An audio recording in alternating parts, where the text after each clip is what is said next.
Meditaciones. Introducción. Los estados nunca serán felices hasta que los gobernantes se conviertan en filósofos o los filósofos se conviertan en gobernantes.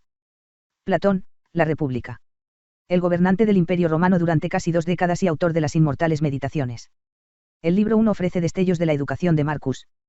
Para su formación en retórica griega, fue confiado a Herodes Atticus. El primer libro de las Meditaciones rinde homenaje a una serie de filósofos de los que Marcus aprendió, tanto formal como informalmente. El 31 de agosto de 161 murió Antonino, dejando a Marco como su único sucesor. Impulsando el nombramiento de su hermano adoptivo, Lucius Verus, como corregente. Las fuentes antiguas, en particular la chismosa Historia Augusta, tienden a pintarlo como un degenerado autoindulgente, casi otro Nerón. Esto puede ser injusto, ciertamente no es la imagen de él que obtenemos de las propias reminiscencias de Marcus en las Meditaciones. Gran parte de su tiempo lo dedicó a resolver problemas que habían ascendido en la escala administrativa. Una de las prioridades de Marcus era preservar las buenas relaciones con el Senado. El objetivo era disfrazar el carácter absoluto con el que gobernaba el emperador, preservar una fachada, y a veces, sin duda, incluso lograr la realidad, de consenso y cooperación. Los cristianos en el transcurso del siglo siguiente se convertirían en un problema cada vez mayor para la administración imperial, y en la época de Marco eran lo suficientemente prominentes como para atraer una amplia denuncia. El cristianismo había sido ilegal desde principios del siglo II, lo que llevó al emperador Trajano a establecer una política formal, mientras que los cristianos no debían ser buscados, los que confesaban su fe debían ser ejecutados. La principal amenaza para los cristianos en el siglo II provenía de los gobernadores provinciales individuales, que actuaban por iniciativa propia o bajo la presión de las comunidades locales. El mentor de Marcus, Junius Rusticus, había juzgado y ejecutado a cristianos, el apologista Justin Martyr entre ellos, en su calidad de prefecto de la ciudad. Marcus, en cualquier caso, tenía preocupaciones más serias que este culto problemático. En 162 las fuerzas ocuparon Armenia y acabaron con una guarnición romana que había ido al rescate. Siria misma estaba amenazada. Roma no tuvo más remedio que responder. Marcus tenía alguna experiencia militar de la que hablar, el reinado pacífico de Antonino había dejado pocas oportunidades para ello, y la conducción diaria de la guerra sin duda se dejaba a los profesionales. Avidius Casias obligó a los partos a pedir la paz. Partia seguiría siendo una amenaza, pero podría tratarse por medios diplomáticos en el futuro inmediato. Al cabo de un año, el imperio estaba bajo las garras de una plaga devastadora, aparentemente traída del este por las tropas de Lucius. Retrasó la respuesta de los emperadores a una segunda amenaza. La reacción de Roma alternó entre la resistencia agresiva y los intentos de acomodación. Su fracaso en desarrollar una política viable eventualmente resultaría en el colapso del Imperio Occidental unos 3 siglos después. Roma aún recordaba la catástrofe del año 9 DC, cuando el general romano Varo y 3 legiones marcharon hacia los bosques de Germania para no volver jamás. En la época de Marcus, 3 pueblos presentaban un problema especial, los Uadi, los marcomanos y los jaciges, también llamados sármatas. El traslado de 3 legiones a Partia había debilitado seriamente la posición romana en la frontera norte y los bárbaros se aprovecharon de la situación. En 168, Marcus y Verus marcharon hacia el norte para enfrentarse a ellos. El reinado se gastaría en guerras intermitentes, primero en las llamadas guerras marcomanas de principios de la década de 170 y luego en una segunda campaña más adelante en esa década. Y la mayor parte de la carga la llevaría solo Marco, porque Vero murió repentinamente, aparentemente de un derrame cerebral, a principios de 169. Los romanos tenían que negociar con jefes individuales cuya autoridad era limitada y cuya fiabilidad siempre estaba en duda. Cuando la negociación fracasó, la única alternativa fue una sucesión lenta y sangrienta de enfrentamientos a pequeña escala en lugar de batallas campales. El progreso de la campaña se registra en la columna erigida en Roma para conmemorar el final de las guerras marcomanas. Pintar un cuadro sombrío de luchas brutales, devastación y ejecución. En 175, los romanos parecían haber ganado la partida. Pero Avidius Casias, que se había distinguido como general durante la Guerra de los Partos y que, como gobernador de Siria, ahora servía como virtual regente del Imperio Oriental, se había rebelado y se había declarado emperador. Algunas de las provincias orientales, sobre todo Capadocia, permanecieron leales a Marco, pero Casio fue reconocido como emperador en gran parte de Oriente, y en particular en Egipto, cuyo suministro de cereales era crucial para la capital. La guerra civil parecía inevitable y solo fue evitada por el asesinato de Casias a manos de un subordinado. Sin embargo, Marcus se vio obligado a viajar hacia el este para reafirmar su autoridad, llevándose consigo a Faustina. Visitó las principales ciudades de Oriente, Antioquía y Alejandría, llegando finalmente a Atenas, donde fue iniciado en los misterios de Eleusis, un conjunto de ritos místicos relacionados con el culto a Deméter, la diosa de la agricultura. Ahora que tenía 50 años, la salud de Marco empeoraba y la revuelta de Casio solo había subrayado la necesidad de hacer arreglos para la sucesión. A mediados de la década de 170, su hijo Commodus, apenas entraba en la adolescencia. Fue cónsul en 177 a la edad de 15 años. En el mismo año se le concedieron todos los principales privilegios imperiales, excepto el puesto de Pontifex Maximas, el jefe de la religión del Estado romano, que ostentaba solo el emperador reinante y de por vida. Las ganancias de las guerras marcomanas no habían resultado permanentes, y en 178, Marcus y Commodus marcharon hacia el norte nuevamente. 2 años después, Marcus murió a los 58 años. Lamentablemente, la actuación de Commodus no confirmó la promesa que Marcus había percibido en él. Debía ser recordado como un tirano disoluto, un segundo Calígula o Nerón cuyos muchos defectos solo se enfatizaban en el contraste con su padre. Su asesinato después de un reinado de 12 años marcaría el comienzo de la primera de una serie de luchas por el poder que agobiarían al imperio durante el próximo siglo. Antecedentes filosóficos. La composición de las meditaciones normalmente data de la década de 170, la última década de Marcus. En los 10 años entre 169 y 179 tuvo que hacer frente a constantes combates en la frontera, la revuelta fallida de Casio y la muerte de su colega Vero, su esposa, Faustina, y otros. Pudo haber sospechado que su hijo y sucesor, Commodus, no era el hombre que esperaba. Que en estas circunstancias Marco haya buscado consuelo en la filosofía es natural. Para comprender las meditaciones en contexto, debemos familiarizarnos no solo con el estoicismo, el sistema filosófico que subyace en la obra, sino también con el papel de la filosofía en la vida antigua en general. Hoy en día, la filosofía es una disciplina académica, que pocas personas, aparte de los filósofos profesionales, considerarían central para su existencia cotidiana. Las carreras de la filosofía analítica del siglo XX a menudo parecen alejadas de lo que el filósofo estadounidense Thomas Nagel denomina cuestiones mortales, los problemas relacionados con la toma de decisiones éticas, la construcción de una sociedad justa, la respuesta al sufrimiento y la pérdida, y la aceptación de la perspectiva de la muerte. De hecho, la mayoría de nosotros nos inclinaríamos a ver estos temas como competencia de la religión y no de la filosofía. La filosofía antigua tenía una dimensión más práctica. No era simplemente un tema para escribir o discutir, sino que se esperaba que proporcionara un diseño para vivir, un conjunto de reglas para vivir la vida. Esta era una necesidad que no cubría la religión antigua, que privilegiaba el ritual sobre la doctrina y proporcionaba pocas pautas morales y éticas. La filosofía en el sentido moderno es en gran medida la creación de un hombre, el siglo V hace pensador ateniense Sócrates. Pero es principalmente en el periodo helenístico que vemos el surgimiento de sectas filosóficas, promulgando sistemas de creencias coherentes que un individuo podría aceptar como un todo y que fueron diseñados para explicar el mundo en su totalidad. De estos sistemas helenísticos, el más importante, tanto para los romanos en general como para Marco en particular, fue la escuela estoica. El movimiento toma su nombre de la stoa, porche o pórtico, en el centro de Atenas donde su fundador, Sinou, 332-3-262 AC, enseñó y dio conferencias.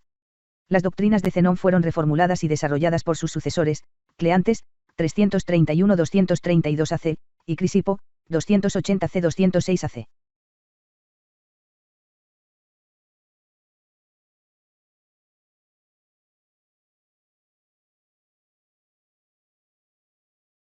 Crisipo en particular fue un escritor voluminoso, y fue él quien sentó las bases para el estoicismo sistemático.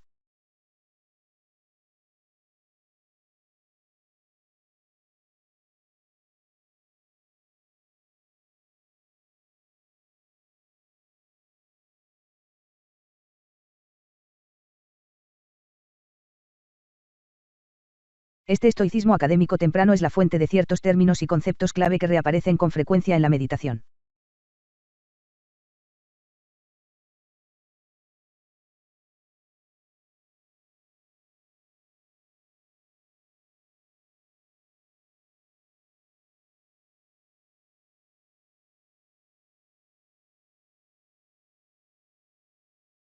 Estoicismo.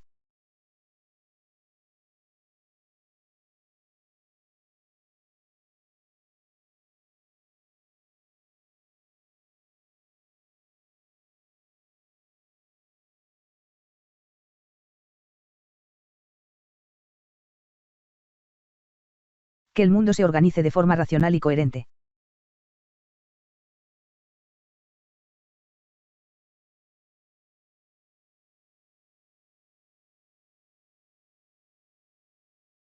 Más específicamente, está controlado y dirigido por una fuerza omnipresente que los estoicos designaron con el término logos.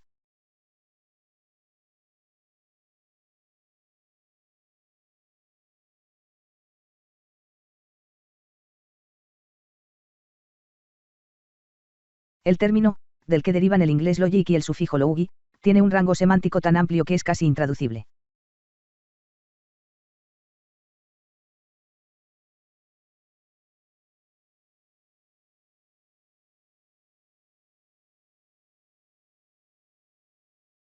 En un nivel básico, designa el pensamiento racional y conectado, ya sea que se conciba como una característica, racionalidad, la capacidad de razonar, o como el producto de esa característica, una expresión inteligible o un discurso conectado.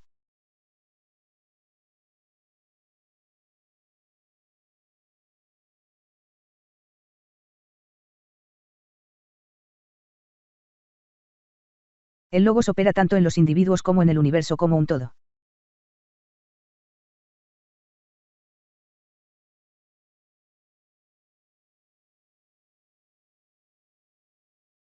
En los individuos es la facultad de la razón.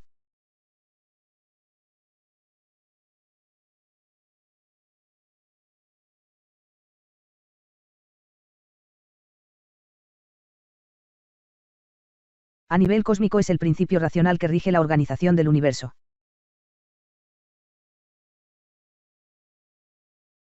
En este sentido es sinónimo de naturaleza, providencia o Dios.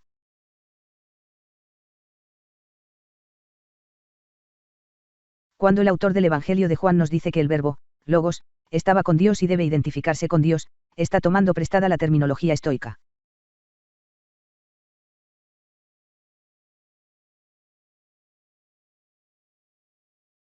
Todos los eventos están determinados por los logos y siguen una cadena inquebrantable de causa y efecto. El estoicismo es, por lo tanto, desde el principio, un sistema determinista que parece no dejar lugar para el libre albedrío humano o la responsabilidad moral.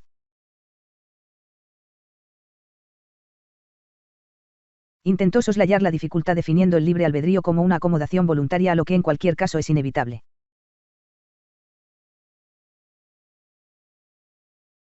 Según esta teoría, el hombre es como un perro atado a un carro en movimiento.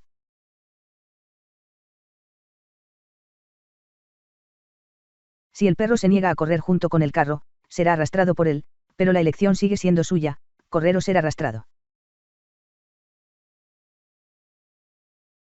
De la misma manera, los humanos son responsables de sus elecciones y acciones, aunque éstas hayan sido anticipadas por el logos y formen parte de su plan.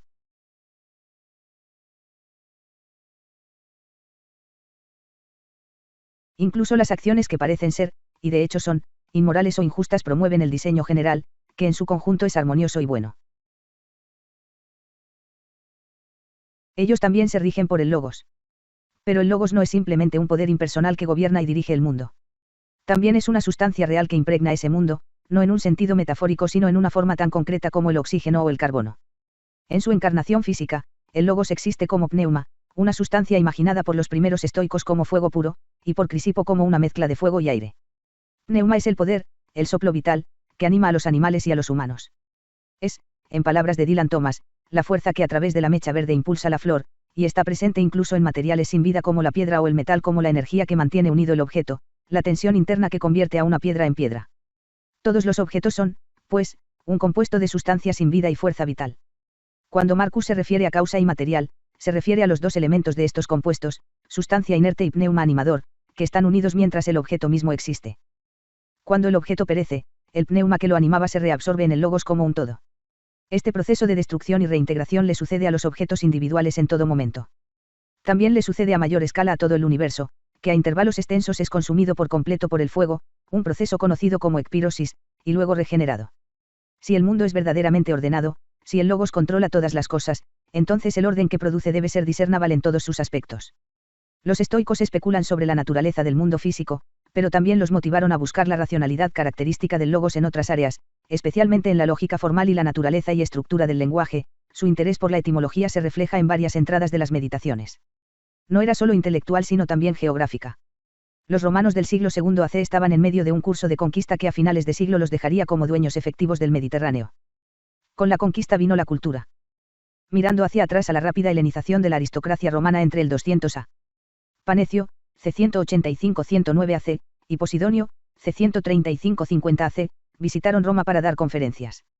Se puso de moda que los jóvenes romanos de clase alta estudiaran en Atenas.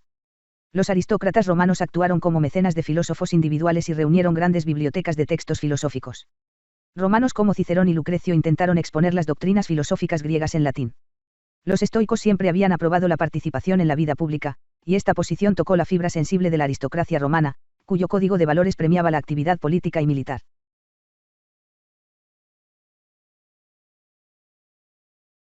En el proceso se convirtió en una versión bastante diferente de la filosofía de la enseñada por Zenón y Crisipo. El desarrollo más importante fue un cambio de énfasis, una reducción del enfoque.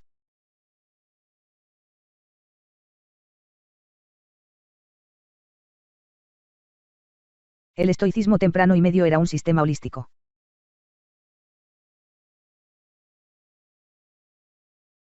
Su objetivo era abarcar todo el conocimiento, y su enfoque era especulativo y teórico.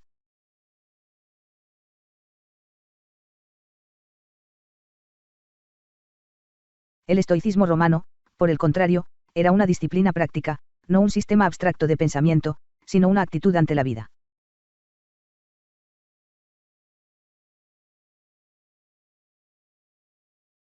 En parte por razones históricas, es este estoicismo romanizado el que más ha influido en las generaciones posteriores. El estoicismo en su forma posterior fue un sistema inspirado tanto por individuos como por textos o doctrinas.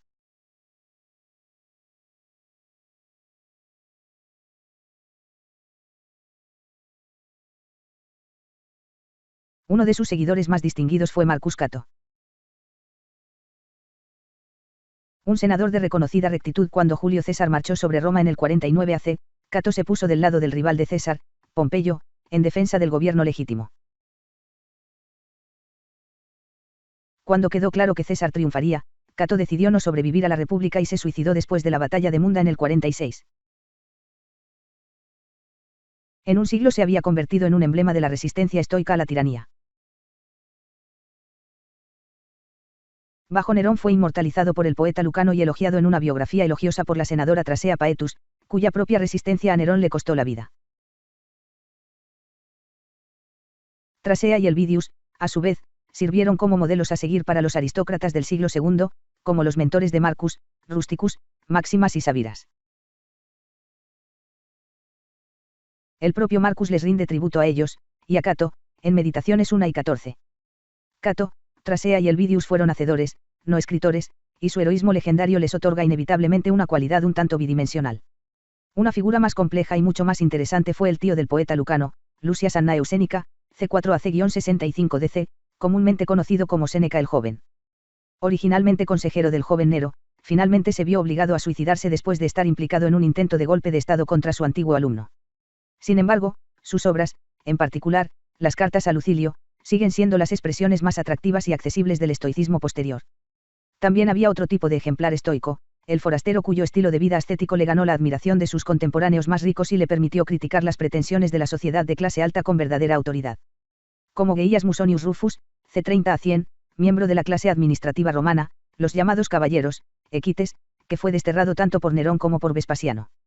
El alumno de Musonio, Epicteto, C55-C135, que había asumido la práctica de la filosofía como esclavo y dedicó el resto de su vida a ella después de ser liberado. Había sido exiliado a Nicópolis, en el norte de Grecia, bajo Domiciano, y después de la muerte del tirano, eligió permanecer allí donde enseñó y dio conferencias a los visitantes que a menudo viajaban grandes distancias para estudiar con él. Arriano, C86 a 160, quien publicó un extenso registro de las discusiones del maestro, Discursos de Epicteto. Epicteto parece haber sido una figura especialmente importante para Marco. El estoicismo y las meditaciones. El estoicismo tardío de Epicteto es una versión radicalmente simplificada de su predecesor helenístico, una filosofía que había aprendido mucho de sus competidores y casi había olvidado partes de sí misma. Crisipo y sus seguidores habían dividido el conocimiento en tres áreas, lógica, física y ética, preocupadas, respectivamente, por la naturaleza del conocimiento, la estructura del mundo físico y el papel adecuado de los seres humanos en ese mundo. Pero la lógica y la física no eran su enfoque. En muchos casos, la lógica de Marcus es débil, la lógica del retórico, no la del filósofo. Es raro encontrar una cadena de razonamiento desarrollada como la de Meditaciones 4.4. Su interés por la naturaleza del mundo físico se limita a su relevancia para los problemas humanos. Acerca de una de las doctrinas físicas estoicas básicas, la noción de la conflagración periódica, ekpirosis, que termina un ciclo cósmico, Marcus adopta una posición agnóstica, aunque no estaba solo en esto. Para él, la ética era la base del sistema. Solo porque has abandonado tus esperanzas de convertirte en un gran pensador o científico, no renuncies a alcanzar la libertad, a alcanzar la humildad, servir a los demás. 7.67. Las preguntas que las meditaciones intentan responder son principalmente metafísicas y éticas. ¿Por qué estamos aquí? ¿Cómo debemos vivir nuestras vidas? ¿Cómo podemos asegurarnos de que hacemos lo correcto? ¿Cómo podemos protegernos contra el estrés y las presiones de la vida diaria?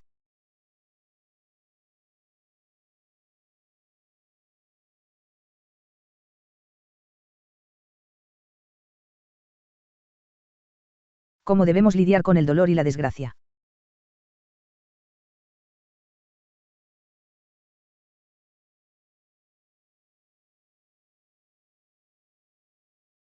¿Cómo podemos vivir sabiendo que algún día ya no existiremos?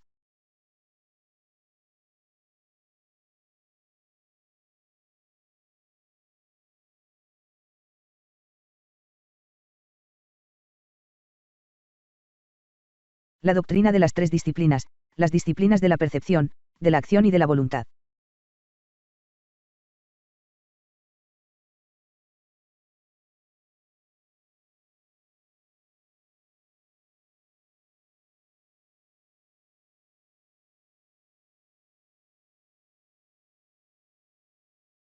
La disciplina de la percepción requiere que mantengamos la objetividad absoluta del pensamiento, que veamos las cosas desapasionadamente por lo que son.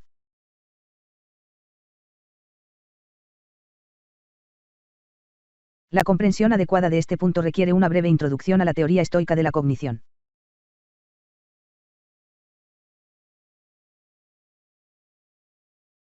Hemos visto que para los estoicos el orden universal está representado por el logos.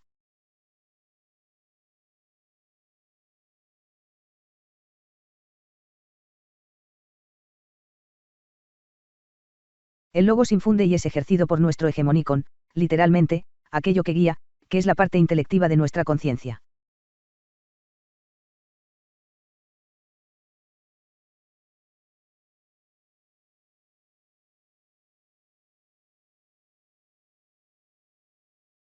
En diferentes contextos puede aproximarse a voluntad o carácter y realiza muchas de las funciones que los angloparlantes atribuyen al cerebro o al corazón.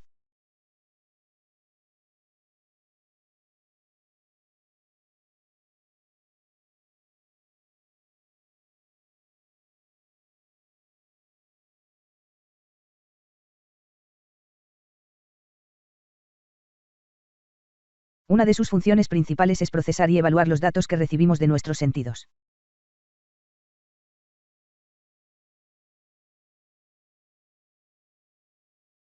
A cada instante los objetos y acontecimientos del mundo que nos rodea nos bombardean con impresiones.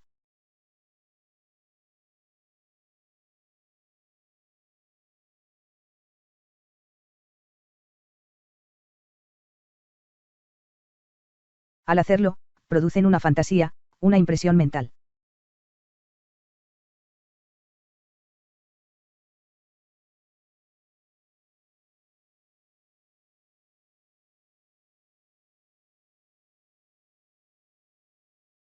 A partir de esto, la mente genera una percepción, hipolepsis, que podría compararse mejor con una impresión hecha a partir de un negativo fotográfico.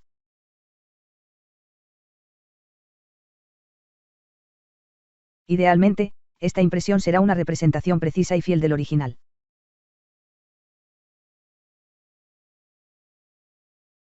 Pero puede que no sea así.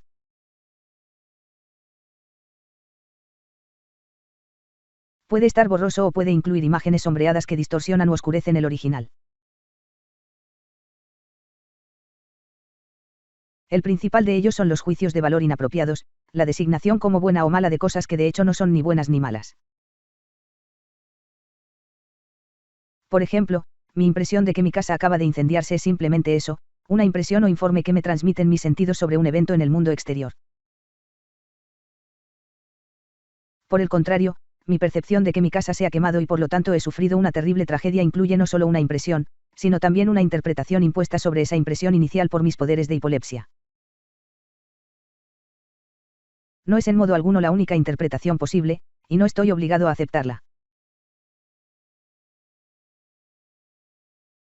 Puedo estar mucho mejor si me niego a hacerlo. En otras palabras, el problema no son los objetos y los acontecimientos, sino las interpretaciones que les damos. Nuestro deber es, por lo tanto, ejercer un estricto control sobre la facultad de percepción, con el objetivo de proteger nuestra mente del error. La segunda disciplina, la de la acción, se relaciona con nuestra relación con otras personas. Los seres humanos, tanto para Marcus como para los estoicos en general, son animales sociales. Todos los seres humanos poseemos no solo una parte del logos sino también la capacidad de usarlo, eso es lo que nos hace humanos y nos distingue de otros animales. Pero tal vez sería más exacto decir que somos participantes del logos, que es tanto un proceso como una sustancia. El propio Marcus compara más de una vez el mundo regido por el logos con una ciudad en la que todos los seres humanos son ciudadanos, con todos los deberes inherentes a la ciudadanía. Como seres humanos, somos parte de la naturaleza, y nuestro deber es acomodarnos a sus demandas y requisitos, vivir como la naturaleza lo requiere, como suele decir Marcus. Para hacer esto, debemos hacer un uso apropiado de los logos que se nos han asignado, y realizar lo mejor que podamos las funciones que se nos asignan en el plan maestro del logos cósmico más grande, del cual es parte. Esto requiere no solo una aquiescencia pasiva en lo que sucede, sino una cooperación activa con el mundo, con el destino y, sobre todo, con otros seres humanos. Fuimos hechos, nos dice Marcus una y otra vez, no para nosotros sino para los demás, y nuestra naturaleza es fundamentalmente desinteresada. En nuestras relaciones con los demás, debemos trabajar por su bien colectivo, tratándolos con justicia y equidad como individuos. Marcus nunca define lo que quiere decir con justicia, y es importante reconocer lo que el término implica y lo que no. Todos los seres humanos tienen una parte de los logos, y todos tienen roles que desempeñar en el vasto diseño que es el mundo. Pero esto no quiere decir que todos los humanos sean iguales o que los roles que se les asignan sean intercambiables. La sociedad humana es un solo organismo, como un cuerpo humano individual o un árbol. Pero el tronco del árbol no debe confundirse con las hojas, ni las manos y los pies con la cabeza. Nuestro deber de actuar con justicia no significa que debamos tratar a los demás como a nuestros iguales, significa que debemos tratarlos como se merecen. Y sus méritos están determinados en parte por su posición en la jerarquía. El énfasis del estoicismo en el orden del universo implica un orden y armonía similares en sus partes, y parte de su atractivo para los romanos de clase alta puede haber sido que no obligó a sus adherentes a hacer preguntas difíciles sobre la organización de la sociedad en la que vivían. En la tercera disciplina, la disciplina de la voluntad, es en cierto sentido la contrapartida de la segunda, la disciplina de la acción. Este último gobierna nuestro enfoque de las cosas bajo nuestro control, las que hacemos, la disciplina de la voluntad rige nuestra actitud hacia las cosas que no están bajo nuestro control, las que nos hemos hecho, por otros o por la naturaleza. Controlamos nuestras propias acciones y somos responsables de ellas. Si actuamos mal, entonces nos hemos hecho un daño grave a nosotros mismos, aunque no, debe enfatizarse, a los demás, o al logos.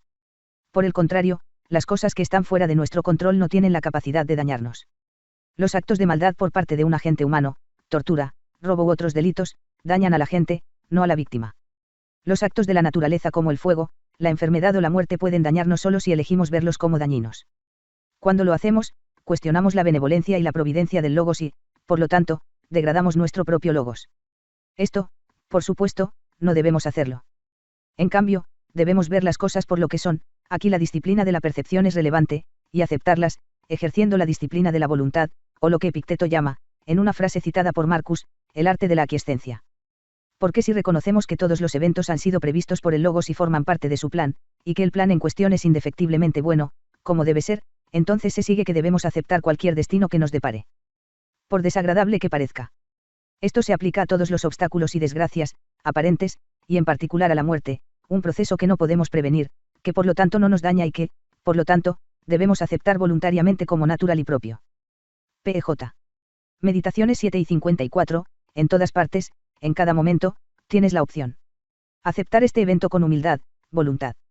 Tratar a esta persona como debe ser tratado, acción. Acercarse a este pensamiento con cuidado, para que nada irracional se deslice en la percepción. Meditaciones 9-6, juicio objetivo.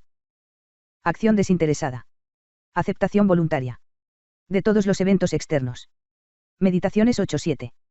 El progreso para una mente racional significa no aceptar la falsedad o la incertidumbre en sus percepciones, hacer de las acciones desinteresadas su único objetivo, buscar y evitar solo las cosas sobre las que tiene control, abrazar lo que la naturaleza exige de ella, la naturaleza en la que participa, como la hoja. La naturaleza lo hace en el del árbol. La repetición casi obsesiva de estos 3 puntos sugiere que se encuentran en el corazón mismo del pensamiento de Marcus y de su proyecto en las meditaciones. Otras influencias. Marco Aurelio es a menudo considerado y referido como el estoico por excelencia. Pero ni Zenón ni Cleante se mencionan en las meditaciones, y Crisipo aparece solo 2 veces, citado una vez de pasada para una comparación concisa, 6 y 42, e incluido con Sócrates y Epicteto en una lista de pensadores muertos, 7 y 19. Esto no es para negar la base esencialmente estoica del pensamiento de Marcus, más obviamente, Epicteto.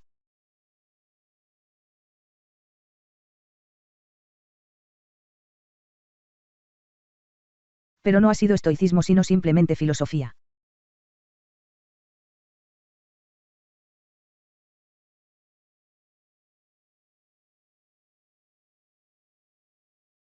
Los platónicos, los peripatéticos, los cínicos y los estoicos, prefirieron centrarse en los puntos que compartían, en lugar de en los que los separaban.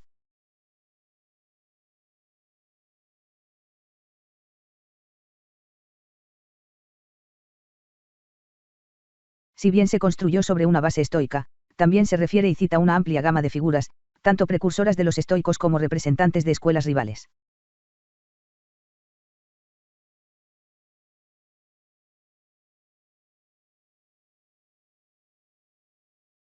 De los predecesores que invoca Marco, el más importante es sin duda Sócrates, el gran pensador ateniense que había ayudado a redirigir la filosofía de una preocupación por el mundo físico a centrarse en el papel del hombre en la sociedad y la naturaleza de la moralidad humana.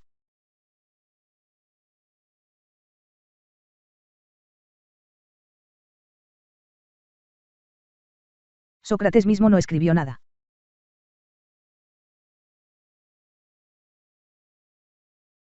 Sus enseñanzas fueron transmitidas, y muy elaboradas, en los diálogos filosóficos de su alumno Platón.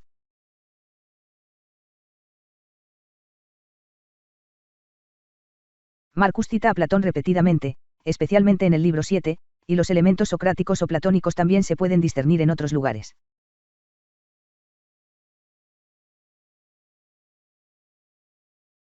Un ejemplo es la llamada paradoja socrática, la afirmación de que nadie hace el mal voluntariamente y que si los hombres fueran capaces de reconocer lo que es correcto, inevitablemente lo harían. Son así, dice Marcus de otras personas, porque no pueden distinguir el bien del mal, 2.1, y repite esta afirmación en otro lugar. El carácter de Sócrates era tan importante como sus doctrinas. Su negativa a comprometer sus creencias filosóficas lo llevó a hacer el último sacrificio cuando fue juzgado a la edad de 70 años por cargos falsos de impiedad. Su demostración de integridad en el juicio y su comportamiento en los días previos a su ejecución hicieron que fuera fácil verlo como un precursor de los mártires estoicos del siglo I como Trasea Paetus o Elvidius Priscus, y es bajo esta luz que Marcus lo evoca. En Meditaciones 7.66. De los predecesores de Sócrates, los llamados pensadores presocráticos, el más importante, tanto para Marco como para los estoicos en general, fue Heráclito, la misteriosa figura de Efeso, en la actual Turquía, cuyos aforismos de estilo zen eran proverbiales por su profundidad. Y la oscuridad por igual. El sistema filosófico de Heráclito atribuía un papel central al logos y al fuego como elemento primordial. No podemos sumergirnos dos veces en el mismo río, había dicho Heráclito, y vemos a Marco ampliando la observación: el tiempo es un río, una violenta corriente de eventos, vislumbrada una vez y ya pasada por nosotros, y otra sigue y desaparece. Marco toma prestada dos veces la imagen del poeta Empédocles del alma autónoma como una esfera perfecta, 8:41, 12.3, y alude una vez a las doctrinas místicas de los pitagóricos, 11:27. Varias entradas exploran las implicaciones de frases atribuidas a Demócrito, uno de los inventores de la teoría de los átomos, que más tarde inspiraría al filósofo helenístico Epicuro. Ni Heráclito ni Sócrates habían fundado una escuela. Ese fue un logro reservado para Platón, y luego para el alumno de Platón, Aristóteles, quien se separó de su maestro para fundar el movimiento peripatético. Cinismo. Los cínicos, de los cuales el primero y más notorio fue el irascible Diógenes de Sinope, estaban unidos menos por la doctrina que por una actitud común, a saber, su desprecio por las instituciones sociales y el deseo de una vida más acorde con la naturaleza. El mismo Diógenes fue en gran parte responsable de la imagen de un filósofo como un asceta empobrecido, el filósofo sin ropa evocado por Marco en Meditaciones 4:30 bien podría ser un cínico. Su famosa afirmación de ser un ciudadano del mundo seguramente anticipa, si no influyó, la concepción estoica del mundo como una ciudad-estado. La relación de Marcus con el epicureísmo, el gran rival del estoicismo entre los sistemas filosóficos helenísticos, es mucho más controvertida. Los seguidores de Epicuro, 341 a 270 AC, creían en un universo radicalmente diferente al postulado por Zenón y Crisipo. El mundo estoico está ordenado al enésimo grado, el universo epicúreo es aleatorio, el producto de las conjunciones fortuitas de miles de millones de átomos. Hablar de la providencia en un mundo así es evidentemente absurdo, y si bien Epicuro reconoció la existencia de los dioses, negó que se interesaran por la vida humana. En cuanto a los humanos, nuestro papel es simplemente vivir lo mejor que podamos, aprovechando al máximo los placeres que tenemos a nuestra disposición y aislándonos en la medida de lo posible del dolor y la ansiedad. En particular, no debemos sentir ansiedad por la muerte, que consiste simplemente en la disolución de nuestros átomos componentes. Este proceso no solo es inevitable, sino inofensivo, por la sencilla razón de que después de la muerte no hay un nosotros que sufra daño. El quietismo respaldado por los epicúreos era obviamente difícil de conciliar con una vida pública activa, un valor romano importante, y la equiparación epicúrea del bien con el placer estaba destinada a sorprender a los romanos conservadores. Se suponía popularmente que comer, beber y ser felices era el lema de los epicúreos, aunque el propio Epicuro había sido bastante explícito al identificar el placer con la contemplación intelectual en lugar del disfrute vulgar de la comida y el sexo. Marcus normalmente parece ver el epicureísmo con desaprobación, como era de esperar. Marco cita con aparente aprobación el relato de Epicuro sobre su propia conducta ejemplar durante una enfermedad, 9 y 41, y busca consuelo 2 veces en las observaciones del filósofo sobre la resistencia al dolor, 7 y 33, 7.64. Como otros estoicos tardíos, Séneca es un ejemplo notable, estaba dispuesto a aceptar la verdad donde quiera que la encontrara. Hasta ahora nos hemos ocupado del contenido de las meditaciones, la doctrina ética del estoicismo tardío, que incorpora una cierta cantidad de material platónico y heracliteano, y se superpone con referencias ocasionales a otras escuelas y pensadores. Pero ¿qué pasa con las meditaciones en sí? ¿Cómo y por qué fue escrito? ¿Quién es su audiencia? ¿Qué tipo de libro es?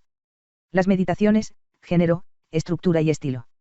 La obra se titulaba a sí mismo, I.A.S. Auton. No solo no fue escrito para su publicación, sino que Marcus claramente no esperaba que nadie más que él mismo lo leyera. Las entradas incluyen una serie de referencias crípticas a personas o eventos que un lector antiguo habría encontrado tan ininteligibles como nosotros.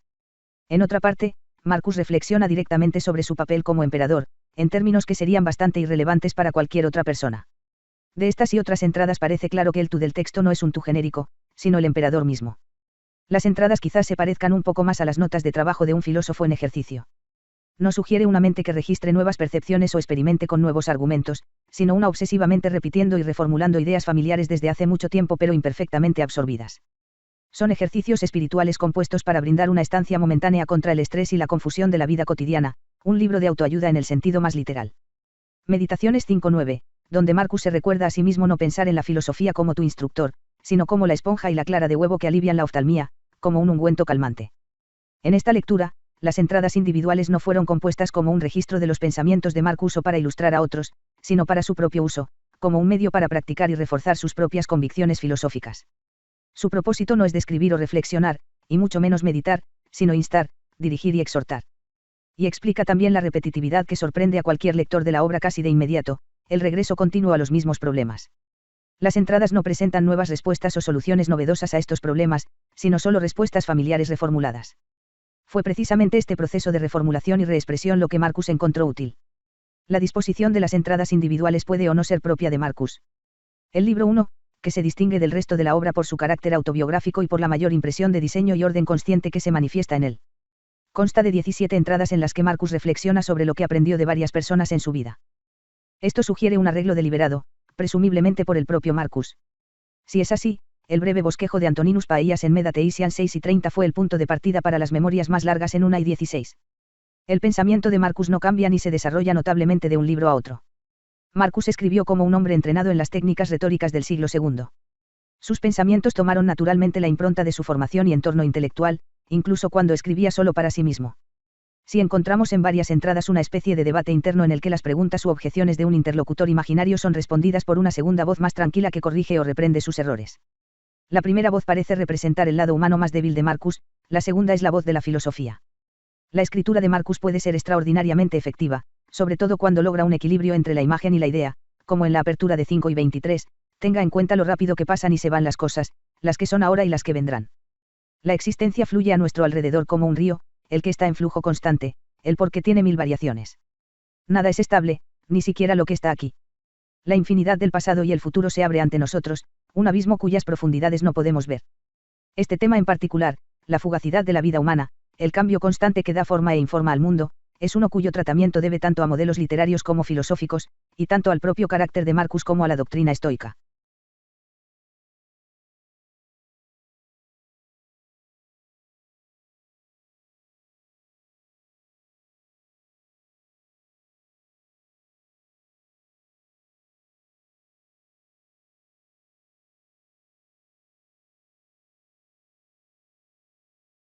Temas recurrentes.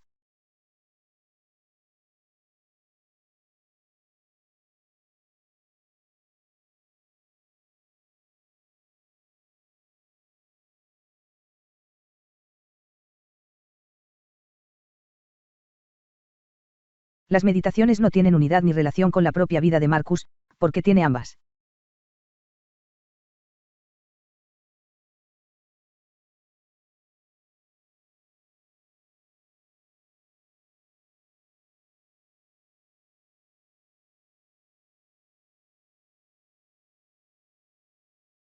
Lo que la unifica es la recurrencia de un pequeño número de temas que seguramente reflejan las propias preocupaciones de Marcus. Son los puntos a los que Marcus vuelve más a menudo los que ofrecen la mejor perspectiva de su carácter y sus preocupaciones.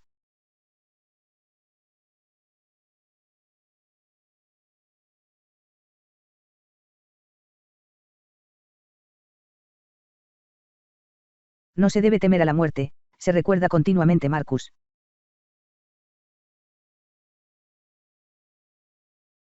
Es un proceso natural, parte del cambio continuo que forma el mundo.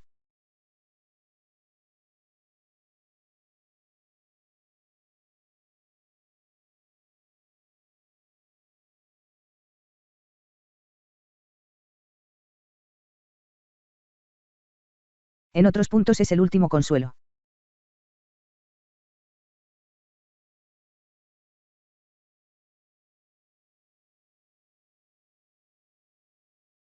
Pronto estarás muerto, se dice Marcus en varias ocasiones, y nada de eso importará. CF 4.6, 7 y 22, 8.2.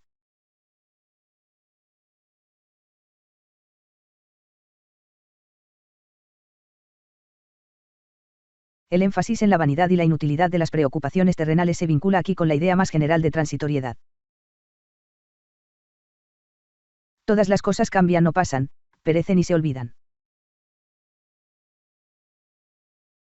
Esta es la carga de varios de los ejercicios de pensamiento que Marco se propone: pensar en la corte de Augusto, 8 y 31, en la época de Vespasiano o Trajano, 4 y 32, los grandes filósofos y pensadores del pasado, 6 y 47, todos ahora polvo y cenizas.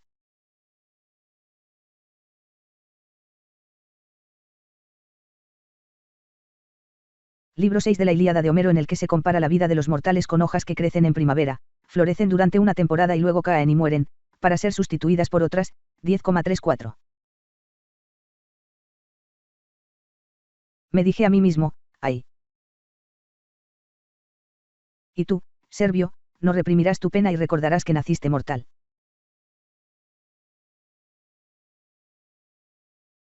Créeme, la idea no fue un pequeño consuelo para mí.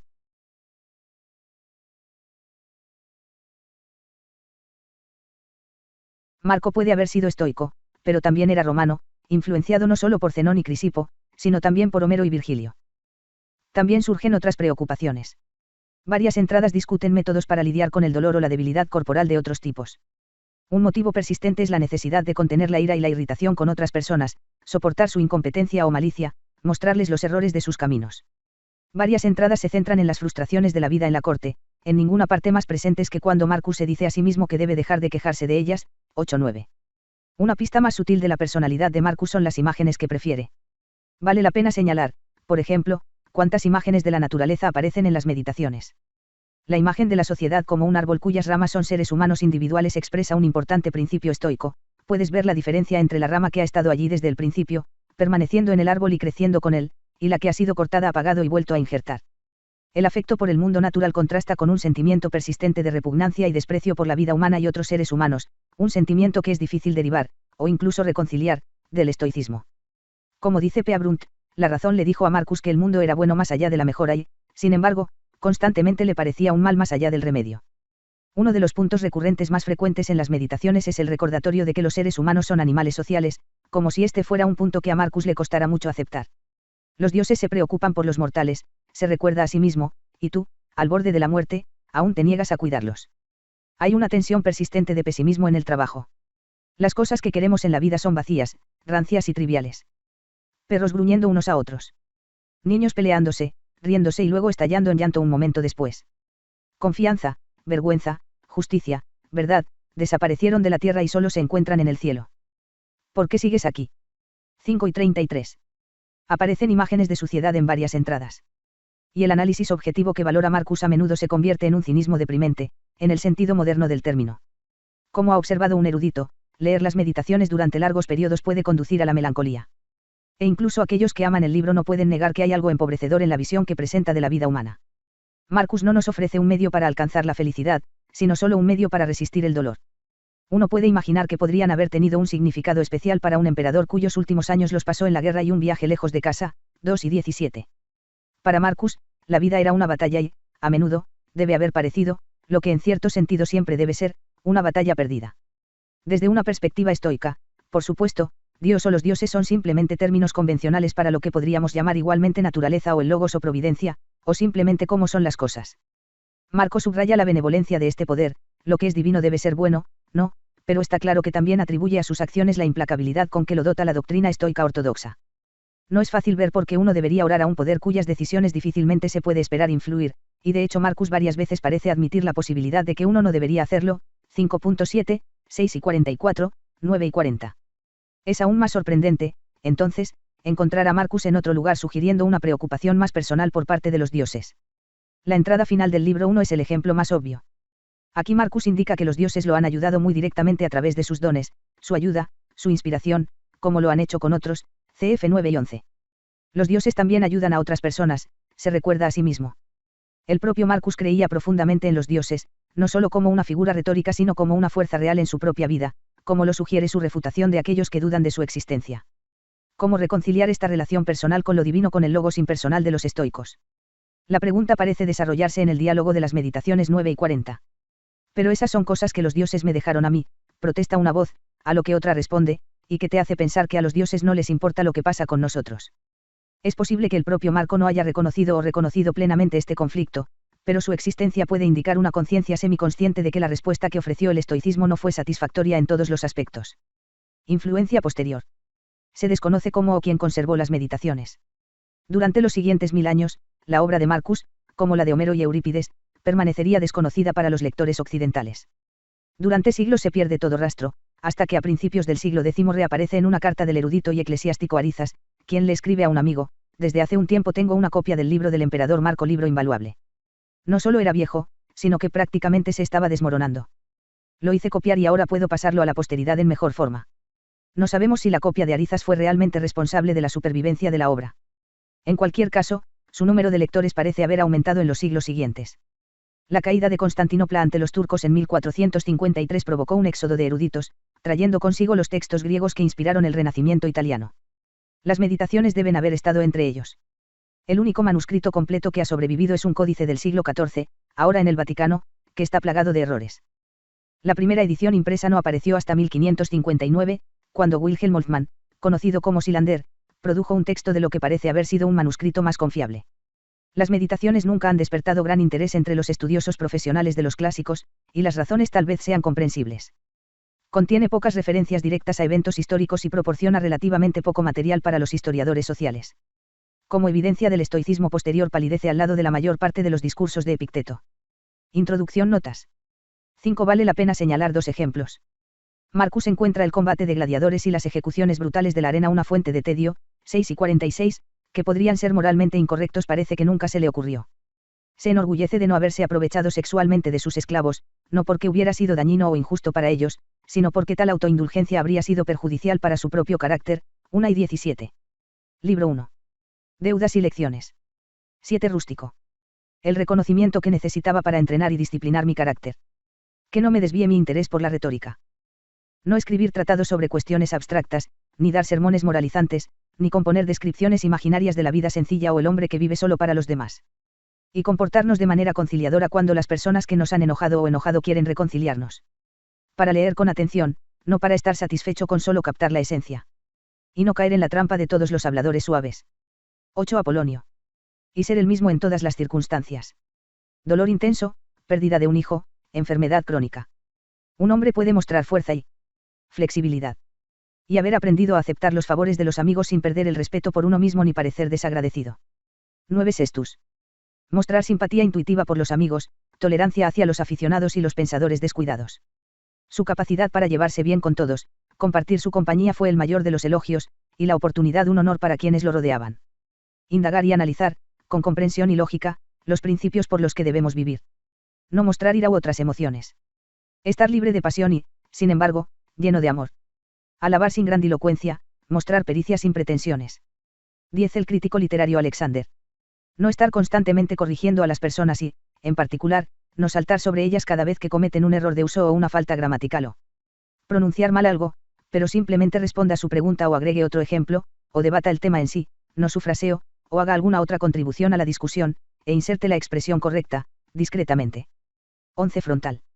Reconocer la malicia, la astucia y la hipocresía que produce el poder, y la crueldad peculiar que a menudo muestran las personas de buenas familias. 12 Alejandro el platonista.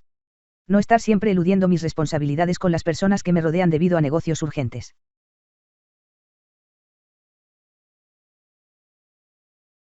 13 Cátulo. No ignorar el resentimiento de un amigo, incluso el resentimiento injustificado, sino tratar de arreglar las cosas. Para mostrar a sus maestros un respeto incondicional, la historia de Domitius y Atenodotus, y a sus hijos un amor sincero. 14. Mi hermano, Severus. Una sociedad de leyes iguales, gobernada por la igualdad de estatus y de expresión, y de gobernantes que respeten la libertad de sus súbditos por encima de todo.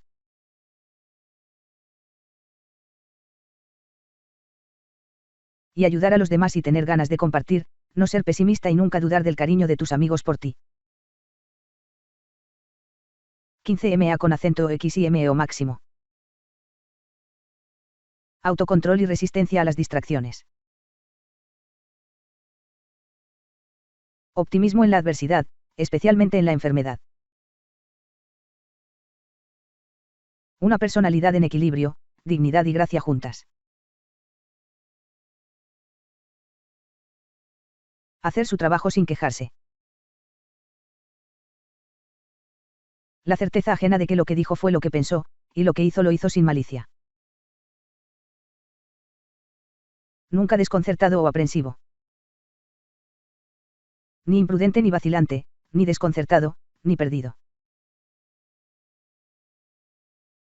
No obsequioso, pero tampoco agresivo ni paranoico. O.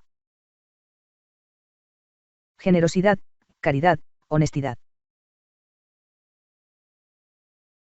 La sensación que dio de permanecer en el camino en lugar de ser mantenido en él.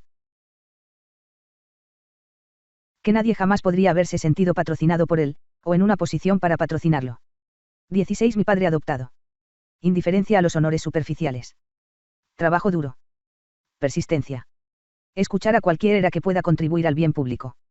Su obstinada determinación de tratar a las personas como se merecen. Un sentido de cuándo empujar y cuándo retroceder. Poner fin a la persecución de los niños. Su altruismo. No esperaba que sus amigos lo mantuvieran entretenido en la cena o que viajaran con él, a menos que quisieran. Y cualquiera que tenía que quedarse atrás para ocuparse de algo siempre lo encontraba igual cuando regresaba. Sus preguntas de búsqueda en las reuniones. Una especie de obstinación, casi, nunca contenta con las primeras impresiones, o rompiendo la discusión prematuramente. Su constancia con los amigos, nunca cansarse de ellos ni tener favoritos. Autosuficiencia, siempre. Y alegría. Y su planificación anticipada, con mucha antelación, y su atención discreta hasta en las cosas menores. Sus restricciones a las aclamaciones y todos los intentos de halagarlo. Su voluntad de asumir la responsabilidad y la culpa de ambos. Su actitud hacia los hombres, sin demagogia, sin buscar favores, sin complacencia. Siempre sobrio, siempre constante, y nunca vulgar o presa de las modas. La forma en que manejó las comodidades materiales que la fortuna le había proporcionado en abundancia, sin arrogancia y sin disculpas. Si estaban allí, se aprovechaba de ellos. Si no, no los extrañaba. Nadie lo llamó nunca simplista, desvergonzado o pedante. Lo vieron por lo que era, un hombre probado por la vida, consumado, insensible a la adulación, calificado para gobernarse a sí mismo y a ellos. Sin denigrar a los demás, ni escucharlos. Su habilidad para sentirse a gusto con la gente, y tranquilizarlos, sin ser insistentes. Su voluntad de cuidar adecuadamente de sí mismo. No es hipocondríaco ni está obsesionado con su apariencia, pero tampoco ignora las cosas. Su disposición a ceder la palabra a los expertos, en oratoria, derecho, psicología, lo que fuera, y apoyarlos enérgicamente, para que cada uno de ellos pudiera desarrollar su potencial. Seguir con los mismos lugares de siempre y las mismas cosas de siempre. La forma en que podía tener una de sus migrañas y luego volver a lo que estaba haciendo, fresco y en la cima de su juego. La forma en que mantuvo las acciones públicas dentro de límites razonables, porque se fijó en lo que había que hacer y no en el crédito que se obtendría al hacerlo. Sin bañarse a horas extrañas, sin proyectos de construcción autoindulgentes, sin preocupación por la comida o el corte y el color de su ropa. Nunca exhibió rudeza, perdió el control de sí mismo o se volvió violento. Nadie lo vio sudar. Todo debía abordarse con lógica y la debida consideración, con calma y orden, pero con decisión y sin cabos sueltos. Sabía cómo disfrutar y abstenerse de cosas de las que la mayoría de la gente encuentra difícil abstenerse y demasiado fáciles de disfrutar. Fortaleza, perseverancia, autocontrol en ambas áreas, la marca de un alma lista, indomable. Enfermedad de Máximas. 17 Los dioses. Que tuve buenos abuelos, buena madre y buen padre, buena hermana, buenos maestros, buenos sirvientes, parientes, amigos, casi sin excepción. Y que nunca perdí el control de mí mismo con ninguno de ellos.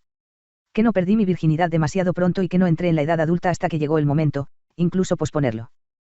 Que tenía a alguien, como gobernante y como padre, que podía evitar que fuera arrogante y hacerme darme cuenta de que incluso en la corte se puede vivir sin una tropa de guardaespaldas, ropas lujosas, lámparas, esculturas. Un hermano que me desafió a mejorar la mía. Que mis hijos no nacieran tontos o deformes físicamente. Si hubiera sentido que estaba progresando mejor, nunca los habría dejado. Que se me mostró clara y frecuentemente cómo sería vivir como lo requiere la naturaleza. Los dioses hicieron todo lo que pudieron, a través de sus dones, su ayuda, su inspiración, para asegurarse de que yo pudiera vivir como lo exige la naturaleza. Y si he fallado, no es culpa de nadie más que mía.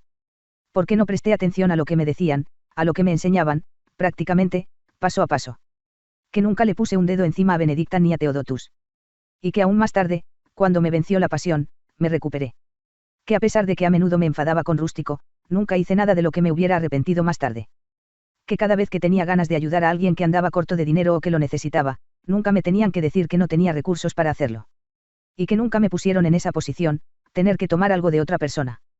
Que cuando me interesé por la filosofía no caí en manos de charlatanes, ni me enredé en escribir tratados, ni me absorbí en la lógica, ni me preocupé por la física.